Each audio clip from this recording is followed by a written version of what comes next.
starting it off right again. All right. How would you explain what a REIT is? Pretty much it's a real estate investment trust. That's literally what it stands for.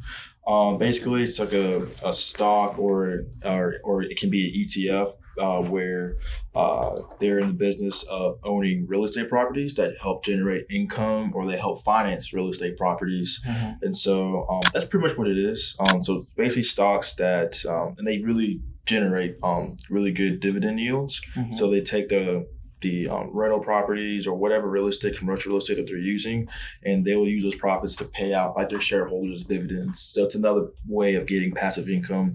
And I think last time I checked, it was worth like $3 trillion. But I know with COVID, real estate have taken hits, especially like in New York. What about a municipal bond fund? What is that? You're giving money to like a local government, pretty much local government, and you're giving them money to borrow for a certain amount of time, Mm-hmm. and then you give them their principal, and they're promised you with interest Mm-hmm. at a certain time frame. So it's kind of like owning like U.S. bonds, and the local government or the local authorities, they'll use that bond money that people are willing to give to the government, and they'll use that money to fund like infrastructure, like parks, roads, construction, Okay. and so. So you're supposed to be generating a certain interest in return, and that their maturity, and then you're supposed to get the principal back with the interest you made on it. But depending how the interest rates fluctuate, your bond value can also fluctuate as well. So they tend to be for safe. If you're not really looking for like volatile stocks, people Mm-hmm. especially with a lot of money, they like to just park their money in bonds and then hopefully take it out and make a little smooth return. So Okay. it's not. I wouldn't say it's like So that's like it's a long-term the most investment? safest, but it's like easily like top 5 safest thing to get into. So And that's something that's like long-term? long-term, short-term. Yeah, people put they'll buy municipal bonds for their children and stuff like that. Oh, okay. So it's something pretty you can pass on down. Right? Yeah.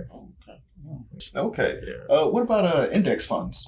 Index funds. So index funds are pretty much it's a fund where it tracks indexes. So if you're familiar with like the NASDAQ, the S&P 500, the Dow Jones, Okay. and so Mhm. they tend to follow the performance of an index. Mm-hmm. So it can be a mutual fund or an ETF, and so it's not just indexes as well. They also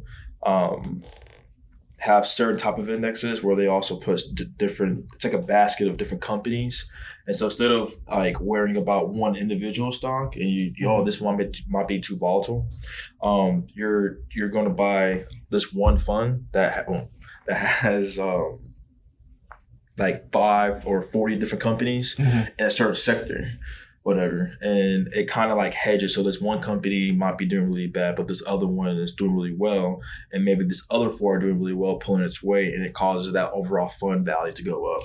What about penny stocks? So penny stocks is pretty much, according to the SEC, it's pretty much anything that's less than $5 a share. So that's considered a penny stock. So it tends to be like this conception that, this penny stock is like, it has to be like 30 cents, or sometimes a penny stock could be micro, like 0.00005. I've seen like penny stocks like that.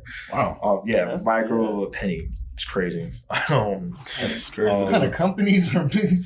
Wow, what kind of company would do that? Fraud, pump and dump scheme. I mean, Really? technically you can put your company in. I think you have to like do some filing. I'm not sure how you would do it, but like that's kind of how Jordan Belfort got in trouble with Wall Street. He was doing those pump and dump schemes, whatever. Some of those companies didn't even exist, but back then it was easier to like say, "Oh yeah, he was a stockbroker," telling people, "Hey, there's this startup company in the garage who they may be the next like Microsoft," and it's not even.